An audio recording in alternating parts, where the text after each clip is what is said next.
Hi guys, and welcome back to the channel. If you like the content on my channel, please feel free to like and subscribe, as it helps the channel grow. So anyway, what do we have for us today? We have this Bell&Ross. Now this is the X5 Black Steel. It's available in it's available on both a bracelet and this rather comfortable rubber strap, which we have on this one. So I think this is a bit strange really, because Bell&Ross were known for years of just making that square shaped watch. They'd done for absolutely years. And the last time I reviewed a Bell&Ross, it had the same style bezel, so to speak. That was the 05 model. And, they basically try to soften the square up, haven't they, as much as they can. It's starting to look a little bit, well, not just a little bit, but quite a lot like an AP. The same brushwork, the polishing on the sides, and the exposed screws. So, yeah, that's just the theme they're obviously heading for here. But before I get too far into this review, I've got to say a massive thank you to Brian and the team over at Francis & Gay. I say, so many watches in stock. Honestly, guys, if you're in the Midlands area, pop in, have a look. If you can't make it, check out our website. I will leave a link in the description below. So, sizes, we're talking 40, the actual case size from here to here is 41 millimeters. The thickness of the watch is a fraction of 13, say about 12.8. The lug to lug, so from this point to this point here, is 49 mil, and the bracelet size, well, the silicone strap on this one, as it blends in, it's about 26 up here, but when you come down, it tapers right the way down to 18 mil. So a bit hard to quantify that one, but there you go. Now let's have a look at that dial.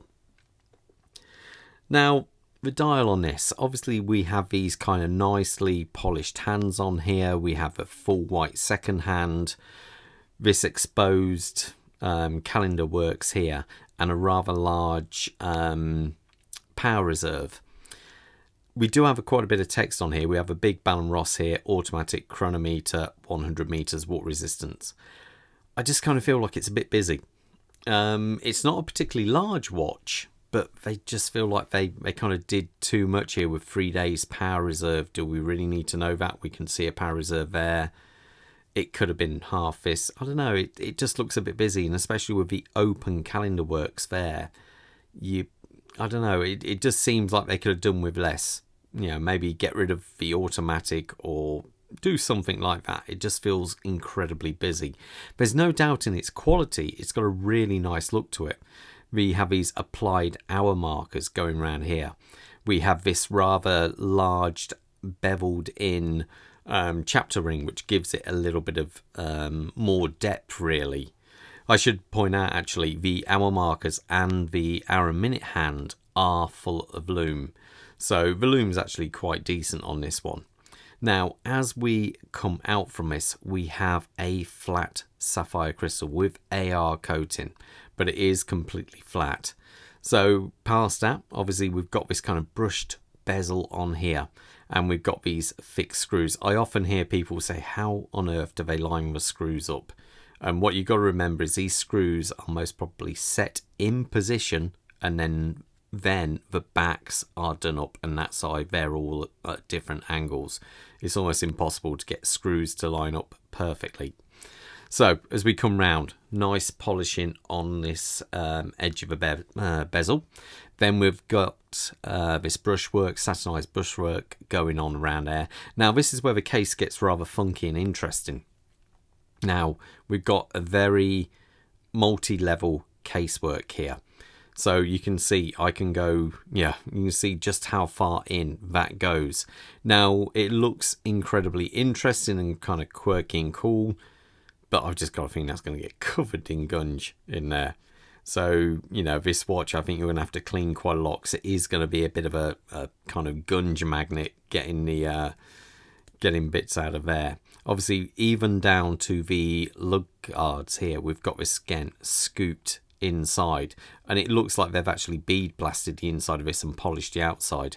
The crown is a screw down crown, as you can see here, but one thing I would say, even though it's been nicely decorated there and it's got a slightly more unusual kind of cutout on the side, I would have appreciated if it would have been a little bit bigger, because it is a little bit, it just feels a little bit small on that diameter. I think if they had made it bigger, it would have been better. Now, as we come round to the back of this watch, this is where things start getting a little bit more interesting. Because the simple fact is, when I reviewed the 05 model, which has basically, it's an expensive watch and it's carrying what is in essence a SW300 Sleater movement. Nothing wrong with that movement in any way, shape or form, but it can be found on watches way, half the price of that one. Now, in the back of this, we have their new caliber, the 323. Now, it's an impressive caliber, 28 joules, chronometer spec movement, as I put it up on the time grapher earlier, and it was pulling about 3.5 seconds a day. Now, this watch is brand new, that might even settle down even lower than that, but the beat rate was 0. So also it features 70 hours of power reserve and comes with a 5-year warranty also. Now, this movement, I say it's a little bit more interesting. It's featured in a few higher end, when I say higher end, plus £5,000 watches. And it's made, even though they call it their own caliber, it's actually made by Kinesi. And they're a small kind of movement maker, which only really started in 2010 and didn't do their first movement until 2015. And there's basically only 6 manufacturers who use that brand. But people, you've got, I think it was originally Tudor and Rolex who developed the brand. And after that, I think it was Chanel actually brought 20% of it.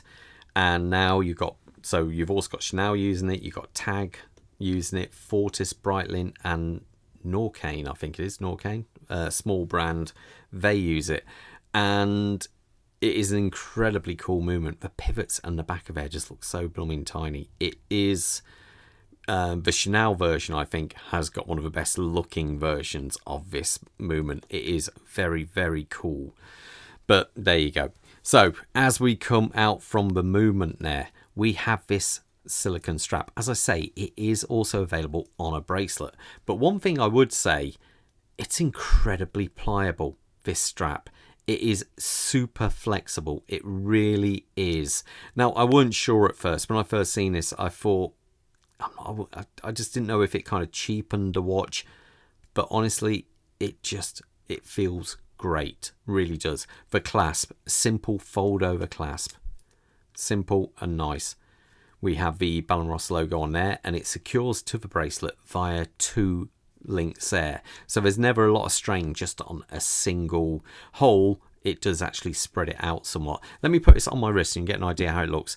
Let me zoom out. Quick wrist check. I'm wearing my Nomos Club Campus model, which I've only just got, and I think is a lovely watch. Bob, what you got there, sir? You've got the 356 copper dials in. Very nice. So anyway, I've got a 7 1/4 inch wrist, and I tell you what, it just feels nice. It's quite a top heavy watch. There's no ifs or buts on that, but the actual silicone strap really does hold it in nicely. But I must admit, it's got a fair old bit of weight to it. It almost looks bigger than the diamond. I honestly think it feels and looks bigger than the dimensions actually state. It really does, because it is quite heavy, and it's almost because the silicone band maybe is so light. You can feel all the weight on the top, but unlike the Marine Master MM300 I had, it feels right. It isn't rotating around the wrist like that watch wanted to do.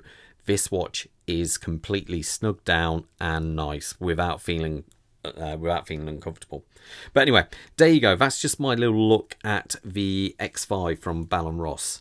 It's a bit of a beast. I'd be intrigued to see if this is a watch you would actually buy. Anyway, all the best, and most importantly, stay safe out there. All the best. Bye.